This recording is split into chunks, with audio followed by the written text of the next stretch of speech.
राधे राधे भक्तजनों, आज मैं आप सभी को बताऊंगा कि आप लोगों को पापों का नाश कैसे होगा और मोक्ष की प्राप्ति कैसे मिलेगी। तो इसके लिए एक व्रत है जिसका नाम है निर्जला एकादशी। निर्जला एकादशी व्रत हिंदू धर्म में एक अत्यंत पुण्यदायक और महत्वपूर्ण व्रत माना जाता है।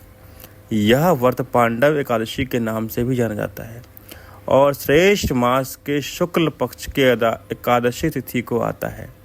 यह व्रत मुक्त जल सहित सभी प्रकार के आहार का त्याग कर निर्जला बिना जल के रखा जाता है। निर्जला एकादशी व्रत क्यों रखते हैं? सभी एकादशियों का फल एक साथ पाने के लिए निर्जला एकादशी का व्रत रखा जाता है। शास्त्रों के अनुसार यदि कोई व्यक्ति वर्ष भर की 24 एकादशियों का पालन नहीं कर पाता तो केवल निर्जला एकादशी का व्रत रखने से ही उसके सभी एकादशियों का पूर्ण फल प्राप्त हो जाता है।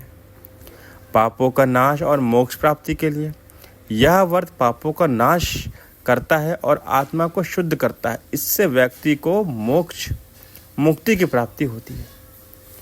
भीष्म पितामह द्वारा अनुशासित इस व्रत की कथा महाभारत से जुड़ी है।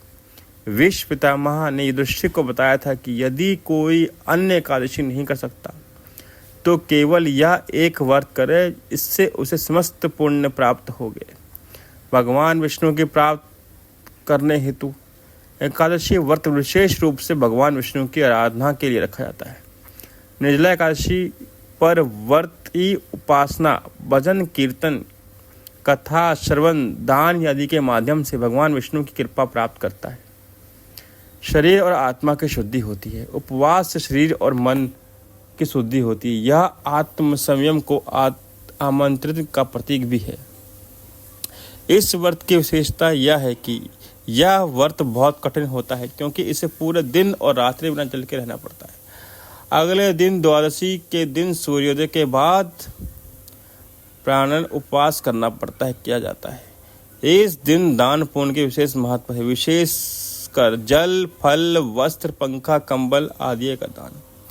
तो भक्तजनों, अगर आप इस व्रत को करते हैं साल में एक बार और जब तक आप करने की इच्छा होती है तो आपको सभी पापों का नाश होता है और आप लोगों को मोक्ष की प्राप्ति प्राप्त होती है।